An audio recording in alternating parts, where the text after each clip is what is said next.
Hello साथियों, आपका inorganic chemistry channel पे बहुत बहुत स्वागत है। तो कल की क्लास में हम लोग पढ़ रहे थे हाइब्रिडाइजेशन। तो हम लोग आपको हाइब्रिडाइजेशन के बारे में लास्ट क्लास में बताया था, CH4 के बारे में एक्सप्लेन किया था क्यों हाइब्रिडाइजेशन हुआ।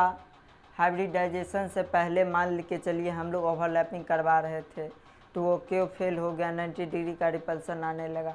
तो वो सब मैं कल बता रहा था। तो आज हम लोग पढ़ने वाले हैं कॉज ऑफ हाइब्रिडाइजेशन। तो लिखेंगे cause of hybridization, cause of hybridization, cause of hybridization या ड्राइविंग फोर्स ऑफ हाइब्रिडाइजेशन और driving force of hybridization. Hybridization के लिए ड्राइविंग फोर्स क्या था, किस लिए हुआ हाइब्रिडाइजेशन।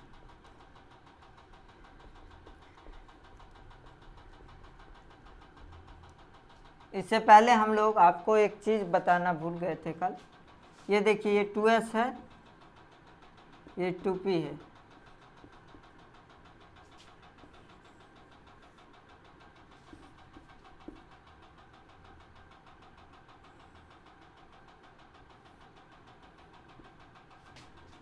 एक दो तीन चार, sp3 sp3 sp3 sp3, ये कार्बन के ये दोनों मिक्स होंगे। ये दोनों ऑर्बिटल चार मिक्स हुए हैं, चार ही बनेंगे। ये प्योर एटॉमिक ऑर्बिटल्स हैं और ये आपके हाइब्रिड ऑर्बिटल्स हैं। ये दोनों से ज़्यादा बेटर हाइब्रिड ऑर्बिटल हैं, इन दोनों से बेटर हाइब्रिड ऑर्बिटल हैं। ये आपको बहुत ही अच्छी ओवरलैपिंग करते हैं। क्यों करते हैं मैंने बताया था। ये डायरेक्शनल कैरेक्टर का होता है, P जो होता है डायरेक्शनल कैरेक्टर का होता है, S non directional. Actually hybridization होता क्या है, कैरेक्टर का एक्सचेंज ऑफ कैरेक्टर। तो P को नॉन डायरेक्शनल मिल गया, P को ये नॉन डायरेक्शनल मिल गया तो ये अपनी एनर्जी कम कर लिया, तो इससे आपको फ़ायदा हो गया। एनर्जी हमने बताया था, एनर्जी साइप और एक सेप ऑर्बिटल सिलेक्शन जब हम लोग करते हैं जो कौन किसके साथ ओवरलैप करेगा, तो उसमें हम लोगों ने देखा था एक सेप या डायरेक्शनल कैरेक्टर और एक एनर्जी या साइज देखा था हम लोगों ने। तो 2s जो है आपका नॉन डायरेक्शनल है, 2s को जब 2p मिल गया तो इसके कारण से उसको डायरेक्शनल कैरेक्टर मिल गया। तो 2s 2p का हमने बताया था आपको, जो ये मिलके चार हाइब्रिड ऑर्बिटल, और इस दोनों से ये बेटर ओवरलैपिंग करेंगे, ये बेटर होंगे, ये हाइब्रिड ऑर्बिटल बेटर होंगे, इसलिए तो इसका नाम हाइब्रिड ऑर्बिटल है। अब देख लीजिए, ज़्यादा अच्छे से बताने के लिए 2sp यहाँ पे प्रिंसिपल क्वांटम नंबर भी आप लगा सकते हैं, कोई दिक्कत वाली बात नहीं है। तो इसमें देख लीजिए, आप कैरेक्टर का जब एक्सचेंज हुआ तो इसमें सबसे ज़्यादा आपको फ़ायदा P को हुआ है। मैं आपको बताता हूँ कैसे। ये देखिए, ये sp3 चार ऑर्बिटल तो हो गए, बस इसमें देखिए अब हाइब्रिडाइजेशन से पहले का बात करते हैं। ये मान लीजिए ये 3 है, ये हाइड्रोजन से ओवरलैप करते इसके 1s से, और ये 2s है, ये भी हाइड्रोजन से ओवरलैप करता हाइड्रोजन के 1s से। ठीक है, तो हाइब्रिडाइजेशन से पहले की बात मैं बता रहा हूँ। हाइब्रिडाइजेशन से पहले अगर ये 3 ओवरलैप करते तो ये 3 कैसे होते आपकी, ये 3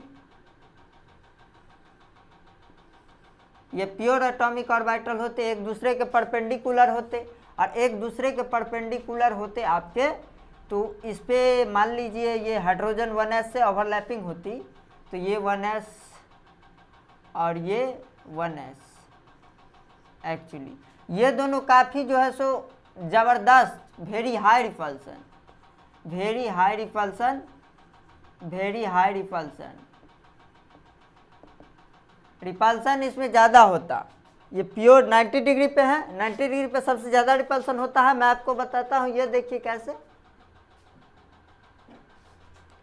ये देखिए, ये देखिए, ये आपका ये तीनों परपेंडिकुलर होंगे, ये तीनों परपेंडिकुलर होंगे। ये P हाइब्रिडाइजेशन से पहले की बात कर रहे हैं, जब हम लोग एक्सपेक्टेड स्टोरी कल पढ़ रहे थे, और जब डायरेक्ट ओवरलैपिंग के बेस पे समझना चाहा इसको, तो जब स्पेक्ट्रोस्कोपिक एनालिसिस किया गया तब तो ये पता लगा कि 4 बॉन्ड से इक्वल चार बॉन्ड्स इक्वल और 6 बॉन्ड एंगल सेम आ गए, तो साइंटिस्ट लोगों ने सोचा ये ऐसा कुछ हुआ होगा, ये दोनों पहले मिक्स कर गए होंगे। ठीक है, तो वो कल की कहानी मैं बता रहा था। अगर इससे हाइब्रिडाइजेशन से पहले की बात करें तो ये 3 आपको परपेंडिकुलर होंगे। इस पे जो है सो हाइड्रोजन का 1s का ओवरलैपिंग होगा, तो 90 डिग्री पे ये तीनों खतरनाक रिपल्सन होगा, खतरनाक रिपल्सन होगा, खतरनाक रिपल्सन होगा।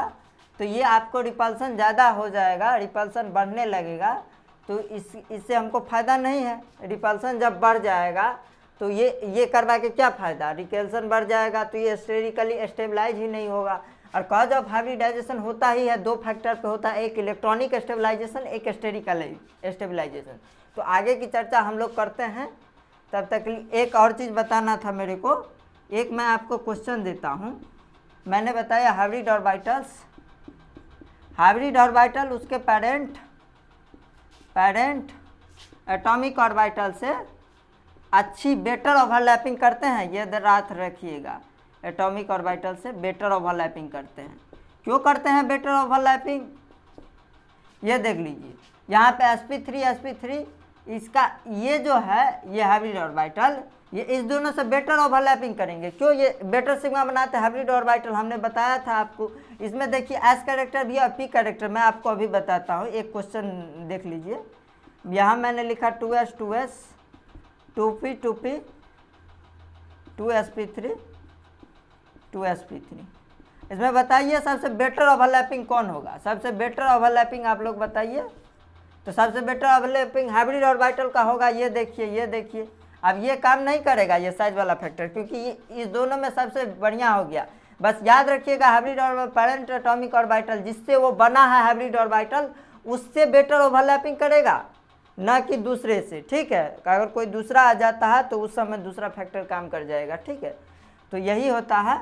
इसके आगे मैं समझाता हूँ आपको। ये 2sp3 ये देखिए, जब यहाँ पे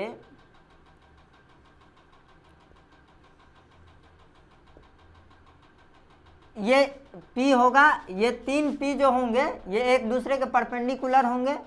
जब इसमें s character percentage s character इसमें बढ़ाइएगा आप, इसमें परसेंटेज s कैरेक्टर डालिएगा तो ये ऐसे हो जाएगा, ये हाइब्रिड ऑर्बिटल, ये हाइब्रिड ऑर्बिटल।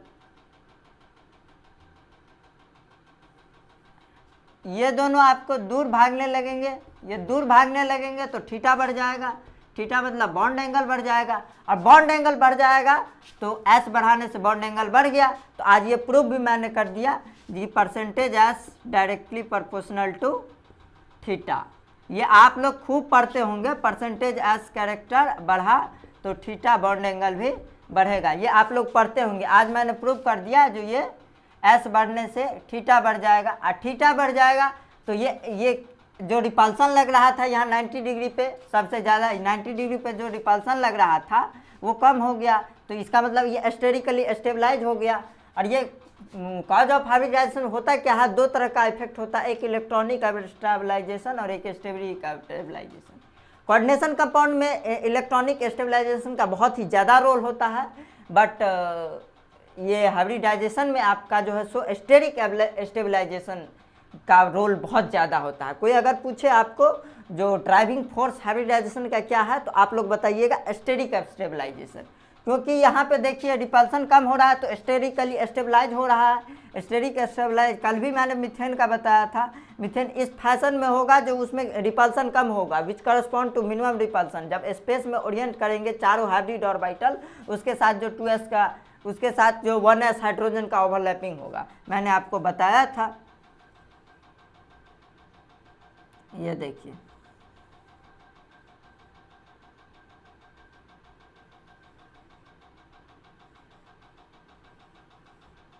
ये देखिए, ये 1s है हाइड्रोजन का, हाइड्रोजन हाइड्रोजन, ये कार्बन बीच में, ये हाइड्रोजन हाइड्रोजन का ये 1s, ये हाइड्रोजन का 1s। तो ये इस फैशन में ये स्पेस में अरेंजमेंट हुआ है ताकि इसमें सबसे मिनिमम रिपल्सन लगे, मिनिमम। तो आज मैंने प्रूव कर दिया percentage s directly proportional to theta. तो आइए मैं एक चीज़ आपको बताता हूँ, इसको आप लोग उतार लीजिए, तो आगे मैं आप लोग को बताता हूँ। उतार लिए।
तो आइए हम लोग देखते हैं कॉज ऑफ हाइब्रिडाइजेशन का दो इफेक्ट था, उसको पढ़ लेते हैं।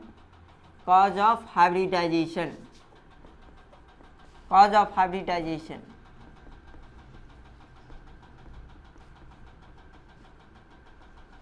इसका दो इफेक्ट होता है, दो तरह का। इलेक्ट्रॉनिक स्टेबलाइजेशन एक होता है, इलेक्ट्रॉनिक स्टेबलाइजेशन, ये कोऑर्डिनेशन में सबसे ज़्यादा काम आएगा। मैं फिर बता रहा हूँ, ये माइनर फैक्टर होता है इन हाइब्रिडाइजेशन, माइनर।